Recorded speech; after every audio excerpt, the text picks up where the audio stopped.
ಶಾಲೆಯ ಮೇಲ್ಛಾವಣಿ ಕುಸಿದು ವಿದ್ಯಾರ್ಥಿಗಳಿಗೆ ಗಾಯ ಆಗಿದೆ ಅನ್ನೋದರ ಡೀಟೇಲ್ ಸಿಗ್ತಾ ಇದೆ.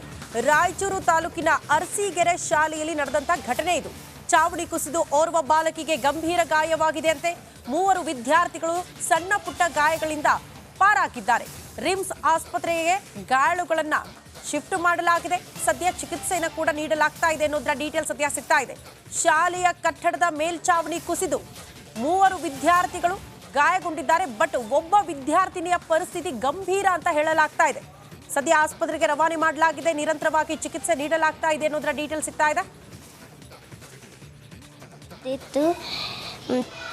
ಸರ್ ತೆಲಿಗೆ ಹೋದ್ವಿ ಫುಲ್ಲೂರ ಮಂಗಳವಾರ ದಿವಸ ನಾನು ಶಾಲೆಗೆ ಬಂದಿದ್ದೆ.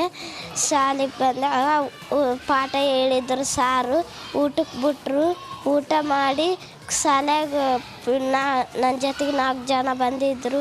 ಶಾಲೆಗೆ ಹೋಗಿ ಪ್ಲೇಟ್ ಇಡೋಣ ಅಂತ ಹೋಗಿದ್ರೆ ಚೆತ್ತು ಬಿತ್ತು ತಲೆ ಮೇಲೆ. ನನಗೆ ಇನ್ನೂ 4 ಜನಿಗೆ ಬಿದ್ದಿತ್ತು.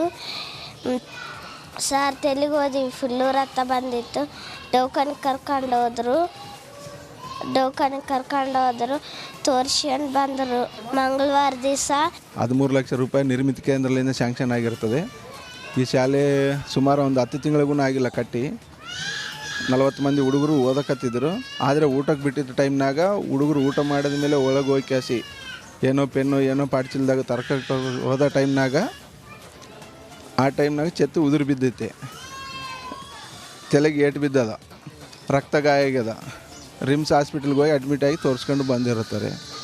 ನಿರ್ಮಿತಿ ಕೇಂದ್ರದವರು 13 ಲಕ್ಷ ರೂಪಾಯಿ ಸ್ಯಾಂಕ್ಷನ್ ಆಗಿರುತ್ತದೆ. ಅದು ಕಾಮಗಾರಿ ಚಲೋ ಆಗಿರೋದಿಲ್ಲ, ಕಲ್ಪ ಕಾಮಗಾರಿ ಆಗಿರ್ತದೆ.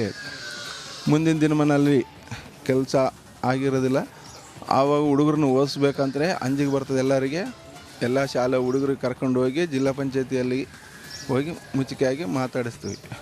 ಕಾಮಗಾರಿ ಚಲೋ ಮಾಡಿಕೊಡ್ಬೇಕಂತ ನಿಮ್ಮಲ್ಲಿ ಒತ್ತಾಯ ಮಾಡಿರ್ತೀವಿ.